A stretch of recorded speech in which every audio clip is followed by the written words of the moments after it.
He cheated. He had rockets up his ass. He cheated. He was smart enough and cracked enough for that not to happen. But it was very risky at times. Should it have been stopped? In my opinion, no. I think the 10-second clatter went at 2 minutes 50 seconds in. It was announced at 2 minutes 51 seconds the fight was stopped. The referee, I don't think he gave Rico enough chance to at least get to the corner, get to the end of the... Do you still feel He that? cheated. Tyson Fury blasted Oleksandr Usyk after the controversial stoppage in his fight with Rico Verhoeven, calling it a complete robbery and claiming the referee stepped in to save Usyk from further punishment. Fury also accused Usyk of receiving favorable treatment, reminding fans that he believes he was unfairly denied victory in their previous encounters. According to Fury, the latest controversy is just another example of a pattern that has followed Usyk throughout his career. Did the psychologist say he could never come back to where he was? Yeah. Because of his psychological things. He'll never get back to where he was because I smashed him to pieces twice. Literally took years off his life. And the fact that he's 40-year-old, the sand's run out of the bottle for him, nothing to do with these defeats to me, and admittedly he'd been beat. He can never get back to where he was. One reason, he's past his prime. It's gone. Sell by date. It's like if you get the best steak ever, don't give you give $1,000 for a steak. You leave it in the fridge for a week and it goes off. You ain't going to eat it. You're never going to get it back again. You can't rejuvenate it unless there's a youth serum. Tyson Fury didn't stop at criticizing Oleksandr Usyk. He went as far as calling him a cheater and suggested that the Ukrainian champion may be staying in the sport for too long. Fury claimed he had seen this coming, comparing Usyk's situation to other great fighters whose careers declined after extending their time in the ring. In Fury's view, Usyk is no longer at his peak and risks harming both his legacy and long-term health by continuing to fight. His health as well as everything else. So it's a sad state to get in, but I hate to say it, but I told you so. I said this would happen to him, just like it happens to all the great fighters of the past. We all go on too long, we all spend all our money, and we all regret it in the end. But changing back to the other question you asked me, how am I dealing with my defeats to Usyk? Do you know, I leave it in 24.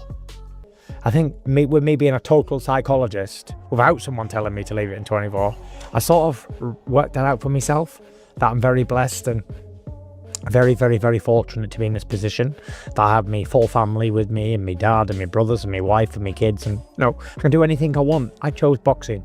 I choose boxing because I love boxing. I ain't boxing because, I spent my money, because I don't really spend any money. I don't really spend. Eddie Hearn praised Rico Verhoeven's performance, saying he caused Oleksandr Usyk problems with his pressure and rhythm throughout the fight. Hearn claimed he had Verhoeven ahead on the scorecards entering the 11th round and believed Usyk was showing signs of being in trouble. Despite that, he criticized the referee's intervention, calling it a poor stoppage and adding to the controversy surrounding the result.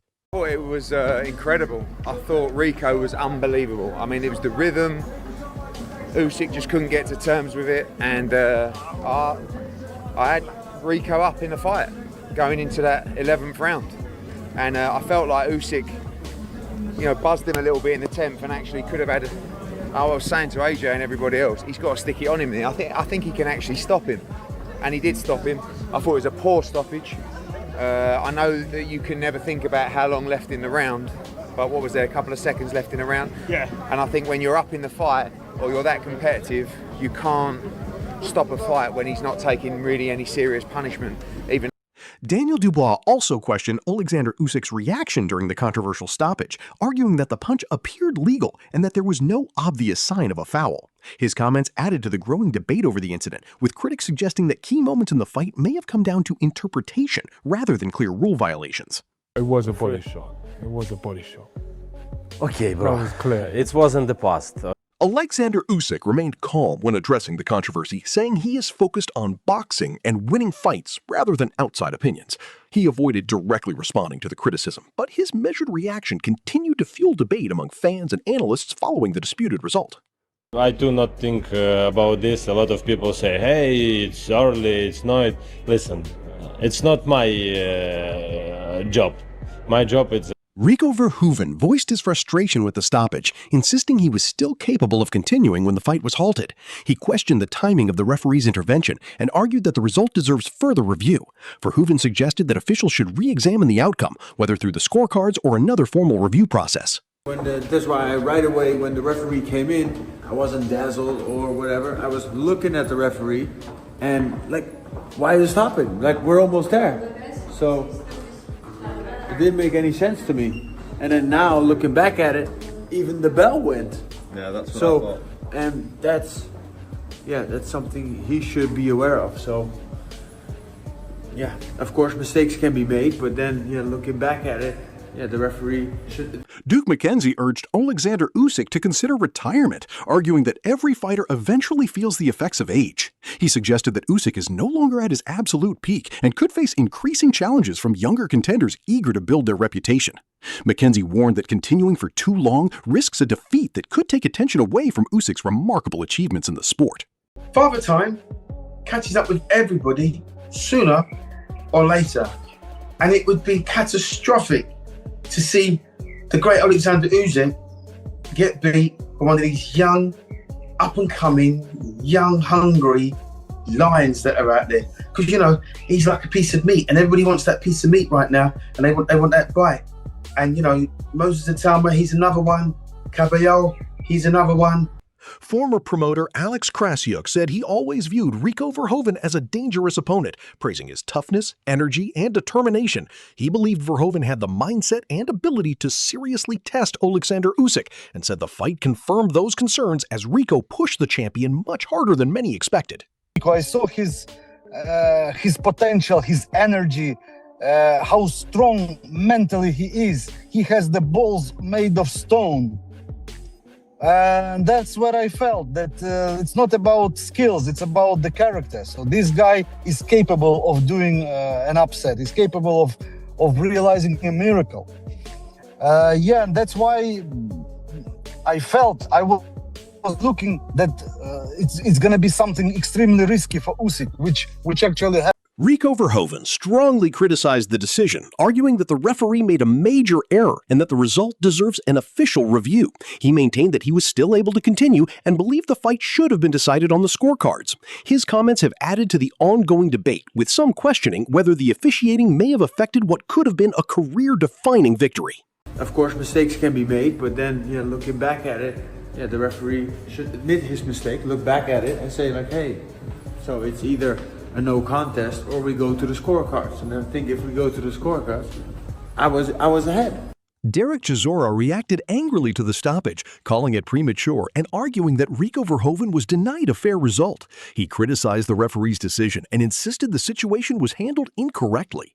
Chisora also looked ahead to Verhoeven's future, mentioning the possibility of major fights, including a clash with Dillian Whyte or a rematch. His comments added further fuel to the ongoing debate surrounding the controversial ending.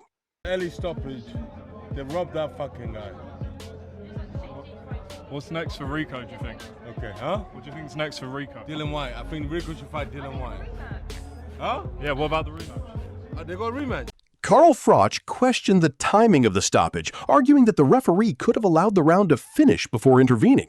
He also noted that some ringside observers had Rico Verhoeven ahead on the scorecards, making the decision even more controversial. Froch suggested Oleksandr Usyk appeared more vulnerable than usual, adding to the debate over whether the stoppage came at the right moment.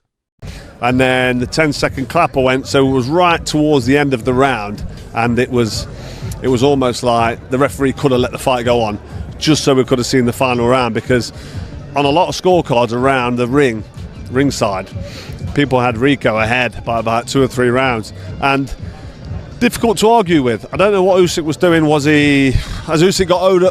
Peter Fury criticized the referee's decision, arguing that the stoppage came too early and questioning its timing. He pointed out that Rico Verhoeven was still standing, active, and willing to continue when the intervention occurred. Fury maintained that decisions of this magnitude should be handled with extreme care in a world title fight, adding to the ongoing debate over the controversial ending. Done, but when you're fighting for the world title and your man's put such a good performance up and he's in the fight, okay, he gets put down, but he gets back up. And he was missing and he's firing his shot. He tried to fire back as well. So the bell's gone. Ariel Helwani delivered one of the strongest reactions to the stoppage, calling it a major officiating mistake and arguing that Rico Verhoeven was denied a fair outcome. He questioned both the timing of the intervention and the decision-making process, claiming the controversy has overshadowed what was supposed to be a landmark fight. His comments have further intensified the debate surrounding the result. This afternoon in Egypt was an absolute disgrace. I can't believe Rico Verhoeven got robbed like that. It's the same old story. It's the Francis Fury fight all over again. Everyone mocked these guys. Same thing with Francis. The boxing media, the boxing fans said he had no chance. It was a sham of a fight. All this, he's gonna roll right through him. You can't just walk in. Where did this guy come from? He's a debutante. He's an amateur. And I still maintain till this day that Francis Ngannou won that fight. At least in the Francis fight, he was allowed to go the distance. At least he was afforded that respect. Rico wasn't afforded that respect. In case you missed it, the fight is stopped with 1 second left in. Whether you agree with the referee's decision or believe Rico Verhoeven was denied a fair result, one thing is certain. This fight has sparked massive debate across the boxing world, with strong reactions continuing to pour in from fighters, trainers, and analysts. The controversy shows no signs of fading anytime soon. Let us know your thoughts in the comments, and don't forget to like, subscribe, and turn on notifications for more boxing updates.